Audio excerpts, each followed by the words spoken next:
Hello my fellow disciples of the Abyss, it is I, the Atrium Abyss, bringing to you a Black and White 2 Wi-Fi battle. This time I bring to you a mixed OU battle where both my opponent and I decided to bring a few pokes that are rare sights in the OU metagame. A favorite of mine being this member of the Furious 5, Scyther. Now Scyther has always been a solid poke to use in the UU metagame since RBY in Gen 1, though it never really took off in the OU world because of its bad typing, overall poor move pool, and the lack of bulk it didn't exactly help matters either.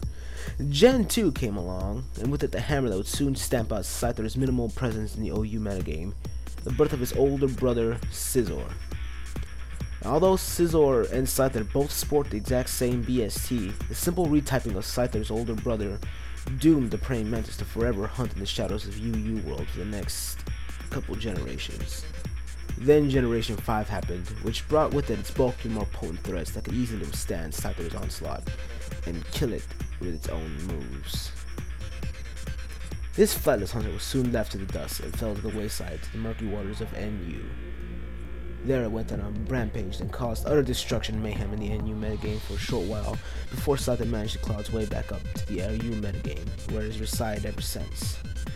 And now Scyther is back in OU for this one final bout, ready to prove once and for all that it is just as valuable in OU as its older brother is. So for all of you still watching, please enjoy the battle and enjoy the carnage.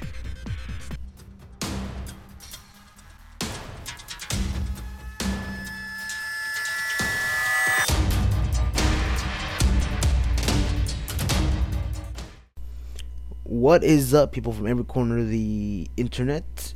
This is the Atrium Abyss from Abyssal Productions, and I'm bringing you a Black 2 White 2 Wi-Fi battle against my friend Zel using his friend Chark's save data. I'm not sure.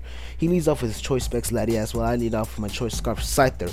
And U-turn crit right off the bat takes care of that dangerous potent threat right there right off the bat. Not a problem with me, whether or not luck was involved. I ran that calc. That would have been between 74 to 86% damage. It would have been an easy revenge kill for my Dawn fan later on with that sturdy / ice shard capability right there. Latias wouldn't have had a chance. But now that he's got switch initiative, he can come in with his Ferrothorn, and I can switch back out into my own Espeon here. Predicting the Stealth Rock / Spike / Leech Seed combination coming in. He probably could have predicted that and gone for the Power Whip or something, but I didn't think he would do it so early in the game. So now doing the whole switcheroo thing going on, I go into my own Heatran to absorb the Power Whip that was coming, sacrificing my air balloon in the process, but that's not no big deal, man. It's not like he's got anything that's got, wait, no, he's got Dragonite, Darmanitan, and Landorus that can all carry Earthquake. So yeah, sacrificing air balloon is a bad idea, and he comes in with his Landorus, but that ain't no problem. I got my Stealth Rock on the field. His Dragonite's multi-scale is going to be null and void on the switching, and I have my Scyther here to trust the old Scyther to be immune to both his Earthquake and U-turn combination, which is quad resisted right there. That's another reason why Scyther is better than Scizor, because I can, resist the whole U-turn thing. Yeah, it's always a plus right there. Volt Switch is still a bit of a problem, but that's not a big deal. And he comes in Ferrothorn, and I decided to run a little test to see whether he's a physically invested Ferrothorn or a specially invested Ferrothorn. So I go for the Brick Break right here, testing out the waters here. Does little no damage, so that lets me know that he's a physically based Ferrothorn. Easy pickings for later on in the game for my Espeon. He's got his rocks up, which is a bit of a bad problem for me, because, Scyther, that's the one problem with Scyther is those rocks. Those rocks always rape me anally. But now I can go into my Espeon here, and he predicts this really nice, and he goes for the Power Whip, which does a huge chunk to my Espeon. Poor Espeon, always taking the damage for the team. But, bouncing. Magic Bounce here. Espeon's a bouncer. And check this out. Hidden Power, Fighting Variety, one shot expert belt boosted. That Ferrothorn is gone. It's another one bounced off. That's right, no one gets in my bar with Espeon Garden. Apparently Darmanitan's gonna be getting into the bar though, because Darmanitan is always roughhousing stuff, taking care of bouncers like nothing. So I leave him Espeon here to track the U-turn so I can get switch initiative, but now he goes for the Flare Blitz straight off the bat. Just like, all that. Now it gives me a perfect opportunity to switch into Heatran, because I didn't see any Life Orb recoil. Well, I wouldn't have seen any Life Orb recoil anyway. It's a Sheer Force, never mind.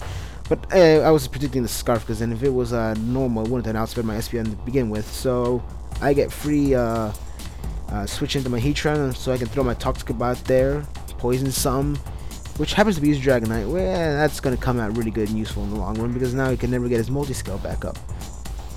Predicting the Outrage or maybe the Dragon Dance, so I just decide to stay in and go for a Fire Blast because damage be damage be damage. But he goes for the Draco Meteor. My Heatran takes that extremely well. Well, not extremely well, but it survived, which is a plus for me. It means I can get more damage off. And I decided to go for another Fire Blast because at that range it would have been able to KO right there. But he decides to save his Dragonite for later, maybe Death Water or whatnot. And he goes into his Cresselia. And Cresselia is a pain in my ass it's a pain in the ass for everyone's team, but especially mine, because I have no real like ways to check it except for like U-turning its death with Scyther, and I don't want to be doing that now with Stealth Rock in the field. So I decided to sack my Heatran here. I could try to go for the Toxic right there, but it missed, and he gets a Psychic off, and Heatran's still alive because he's hanging in there like a boss. And it was this point I realized that more Fire Blast damage probably be best to do on it than it's called Toxic damage, because then I know he's gonna want a Lunar Dance or no Moonlight, not Lunar Dance, Moonlight to get his HP back, which will give me a free turn to go for Rapid Spin with my Donphan here. Now Donphan being all Donphan like decides to go for the spinning because I don't see any ghosts on his team to stop me from spinning while he gets his HP back up like I told you he would. It's not like I saw that coming. I know I did. You gotta believe me. You gotta believe me. Alright, so rocks are gone. He doesn't got another Stealth Rock on the field. I can now just come in with Scyther whenever I want. Yep, Scyther's gonna be doing work. Alright, so I go into my Lantern here because I actually wanted to take a test on whether or not see if Specs Hydro Pump can actually do a good amount of damage to a Lantern or not. Alright, let's see. Look, judging by that damage from Psychic, it's about a 4 to 5 hit KO, seeing as I don't got any leftovers. Yeah, it's definitely a 5 hit KO right there. And then looking at the damage Hydro Pump's putting out, it's about a 4 hit KO. And knowing my luck, I decided not to risk that 4 hit KO because I know he can just Moonlight off the damage. So I save my Lantern for later, and I go into my Scyther here to absorb a Psychic. I know I can do it pretty well since this Crusaders are usually specially invested. I can just U-turn out and kill it. But he goes for the smart play, and he goes for Lunar Dance. Now he can come in with anything he wants. Full HP, no status whatsoever. And he comes in with his Dragonite, and that is a big problem. But more so, if he had gone for the Darmanitan, he might be able to sweep me here because I have nothing else to take a Flare Blitz at this point because my Lantern's already taking too much damage as it is. But in comes in Dragonite, and fearing the Draco Meteor, I decide to like U-turn out there, get some solid damage off there. You know, because damage be damage be damage, and it comes in Lantern as Death Fire to absorb the Draco Meteor and take one for the team. He goes for the Hurricane, and I survive that. Because, fuck, I need to stop saying because, So Lantern barely survives that by the skin of its teeth, and I'm praying for the miss. I decided to go for the Ice Beam, hopefully killing his Dragonite and not have to rely on something else. But no, Lantern takes one for the team, dies, and I can go into my Donphan here, who can scare out this Dragonite with the Ice Shard. But he goes into his Darmanitan here to absorb the Ice Shard. I should have predicted that and gone straight for the Earthquake and like saved my Donphan's sturdy, but I didn't want to over predict at this point and lose another member to a Hurricane. So I get the Ice Shard off, just a good amount of chunk, and then he goes for his Flare Blitz. Check this out. Choice Scarf Sheer Force boosted Flare Blitz. Doesn't even bring me down the sturdy range. That's how tough Donphan is. I'm not even physically fully defensive. I'm max HP, max attack. And this Earthquake clean finishes it off. So now we all know. One-on-one, Donphan always beats Darmanitan. Let it know. Work be done. But it should also be known that even with max attack, Ice Shard from a Donphan is just not going to cut it to take down a Landorus at full HP. It's just not.